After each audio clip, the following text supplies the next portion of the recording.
morning, YouTube people. Oh, it is just over 1 degrees. I've driven around the M25 and the M40 up to Banbury. It's been 2 or so months since my last video, and as you know, we had a Racingline Stage 2 tune and we didn't quite get the power we wanted. So today I'm at MRC Tuning.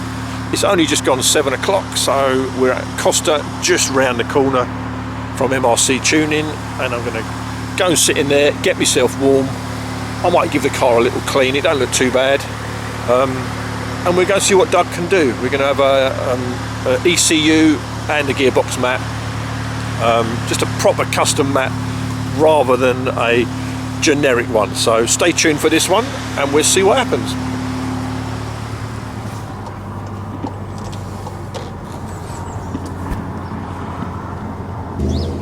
You have reached your destination.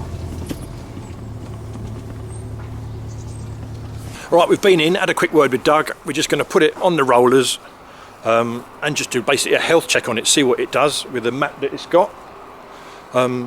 Just log it, see what we're doing, and then Doug will tell me what the plan is, where we're going to go from there.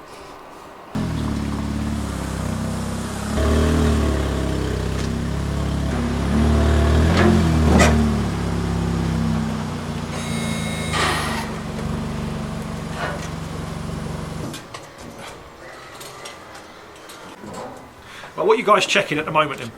So your boost pipe has fallen off. Oh, yes. Okay. I think your silicone pipe is at the wrong angle to fit properly, so I don't think it's ever been fitted properly. I just pressure test it just as a precaution, and yeah. I found that. I'm just trying to rectify that for you now. Is that an issue with a Racingline pipe, or just the way it's been fitted? The pipe almost looks too small. So I've taken the clamp off and I can't push the pipe on, so it butts up to the muffler delete properly. There we go, see if it stays on. What do you normally run on yours? We don't usually do the turbo muffler deletes. Really? No?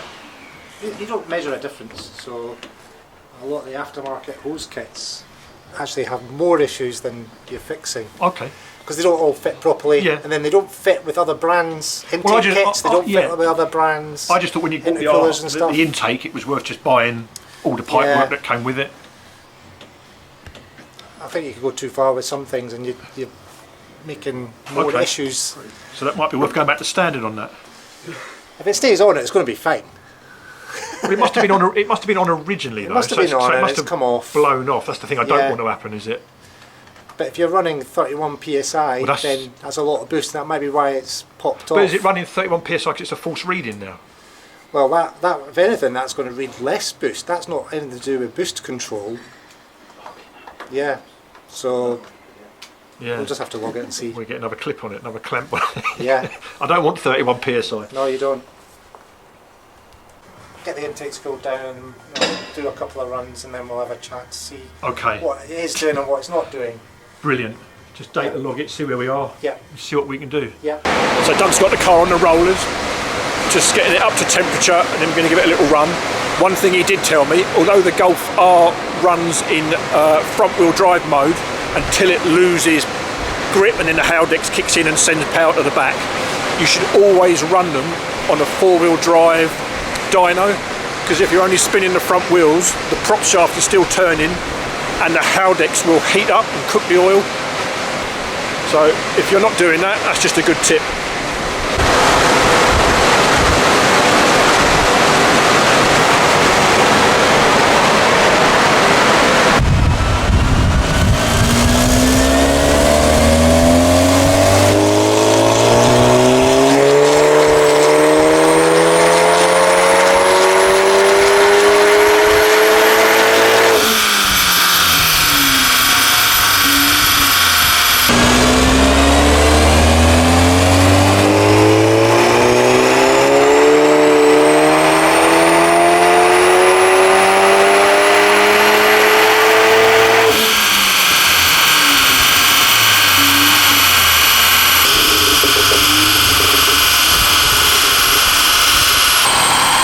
Well, that's a few runs.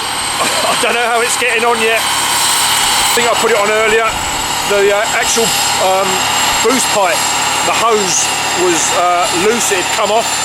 So although it was up tight, it actually had come off. So that is something they've addressed and put back on. Whether it needs replacing, I'm not sure yet. But I'm waiting for this shutter to open and see what results Doug is going to show me. Right, let's see what he's got to say. Right, news. News, right. So it runs a lot of boost. It's like 1.95 bar of boost. It slips. I don't know if you could hear it. Halfway through the revs, it slips. That's when it's running peak boost. Yes. And it runs 1.6 bar at Redline, which is really high. The actuator is down at 15%, so that's only 15% left on the actuator, which is basically running the turbo flat out. Okay.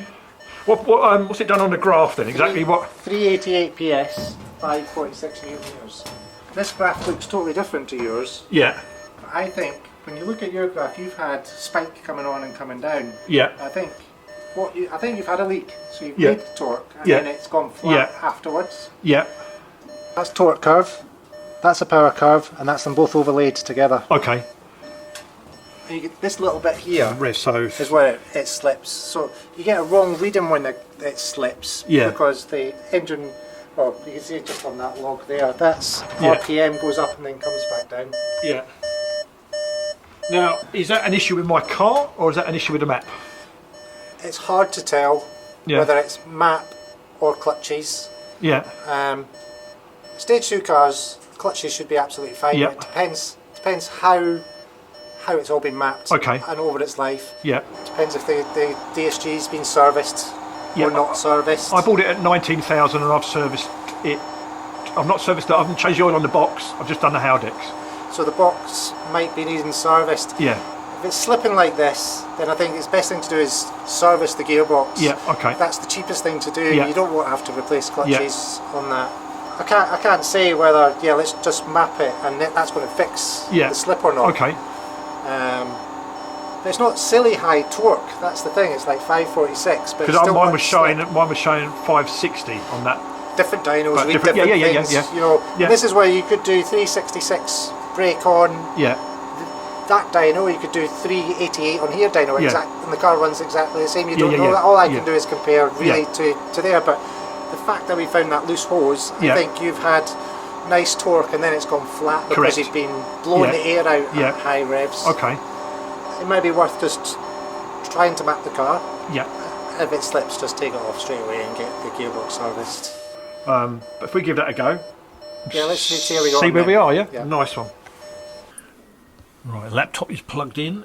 We're being mapped about 30 minutes, Doug said, and then we go back on the dyno and check out those results. As I've said earlier, we're on 388 brake horsepower and 546 newton meters, but we do have a little bit of slip in the gearbox. We're going to see if that is mapped out on the map that Doug puts on.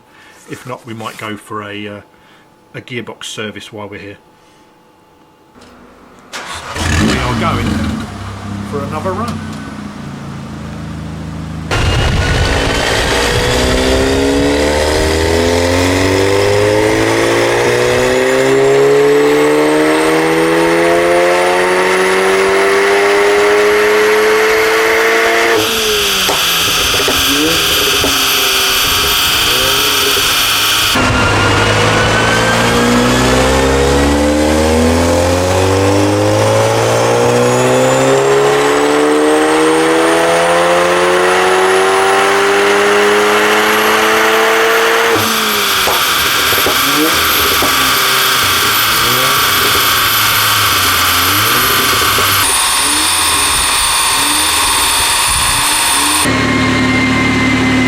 Go and see what she's done.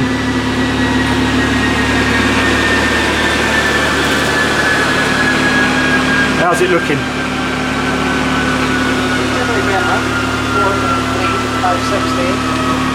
high pressure pump's right on the limit now. Okay. Just because you're running a bit more down at the bottom. Okay. This one here, yeah? Yeah. Yeah.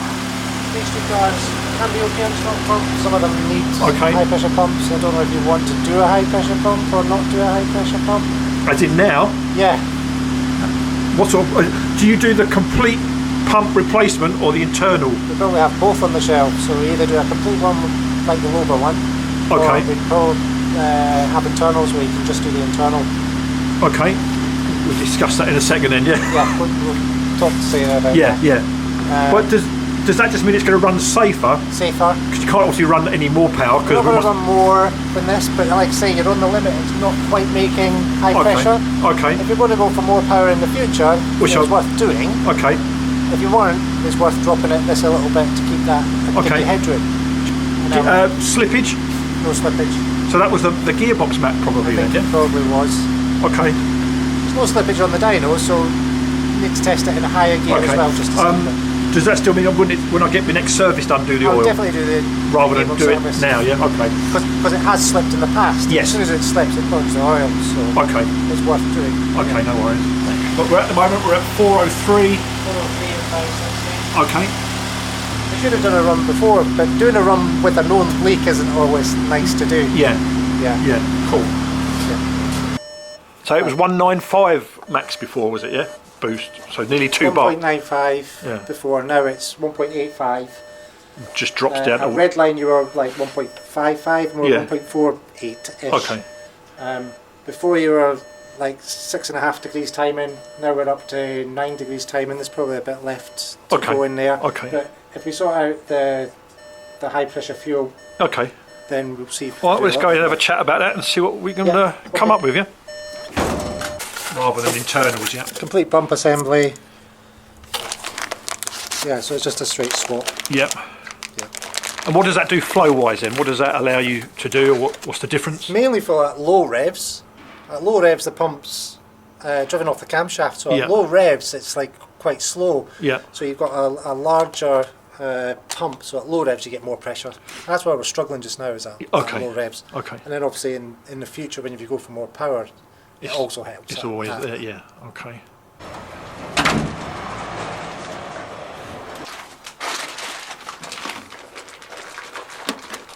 How many of these do you fit in loads? Too many. Yeah, we always fit a lot. Is this the one to go for then, this one? Load one is the more consistent one, yeah.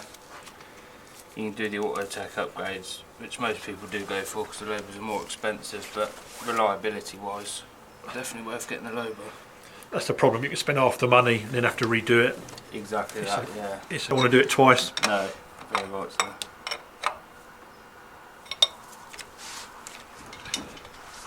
Right, the fuel pump has gone in. Doug's just got it back on the rollers and we're going to spin it up again and see what power we make.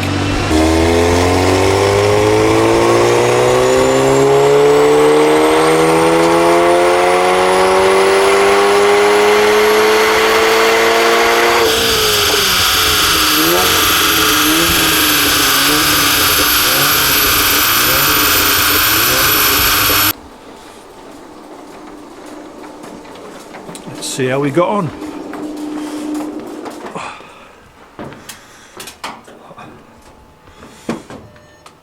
How'd it go? So that's the high pressure is sorted. Yep. So the previous ones, if you look here, Yep. the white is requested pressure and red is what it's actually doing. Okay. And you see it doesn't meet, So, yep. it struggles at low revs. Now, on this run, it's doing exactly what it should be, so that's sorted. And you're at 406 PS, 560 newton meters. And that's a nice, I think that's pretty much what it's going to do, yeah. and that's nice and safe. That's nice and Because safe. it's got enough fuel in, so it's never going to run lean. Yeah, everything looks good on it, so I think that's pretty much it. Wicked. Yeah. And no slip. No slip. At all. Yeah. So that TC or the gearbox map was sorted that out then. There's obviously an issue definitely. Definitely, yeah. Like I say, we should be able to run 700 newton meters on these. there. Really, yeah? Okay, yeah. Cool. Yeah. And then even if we go bigger turbo, we've got the fuel pressure there Yeah. to be able to handle that, yeah? Yeah. Your low pressure pump should be okay up to 450 brake. Yeah. Cars with higher mileage, the fuel pump and fuel filter is one piece. Really? So you might need to replace it Okay. at higher mileage, but 450 they should be okay. We'll see. As in, I'd like to be on the safe side for everything. There's no point in being on the limit of anything. Like I say, if it was a new pump, it would be absolutely fine. Yeah. You never know with age, Yeah. old pump and bad fuel that's been through the basket and everything Okay. over time. All right, well that's wicked, Doug. I appreciate that. Yeah, no problem. See what the drive home's like, eh? Yeah. So there's the final dyno results: 406 horsepower, 560 newton meters, and we're over 500 newton meters at 2,500 revs, which is nice and low, and it carries that all the way to 4,500 as well. So they've got a lot of mid-range torque there. And whereas me old results, I think my power, even my horsepower, was starting to drop at 4.5, where it should have kept climbing. Here we have got maximum power at just over 6,000 RPM, so it's climbing the whole way. So yeah, that is a good day's work.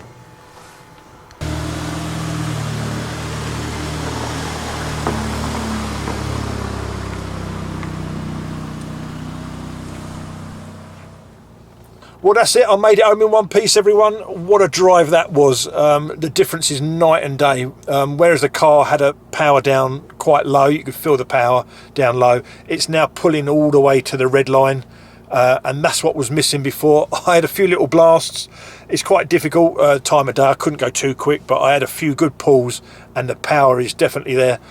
I'll try and get out as quick as I can, do some draggy runs or even do a quarter mile at Santa Pod so I can get some figures up for you lot, so stay tuned to that. But a big thanks to Doug and all the team at MRC Tuning.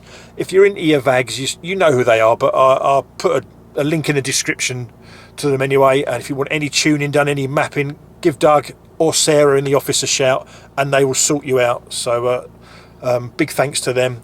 As always, stay safe.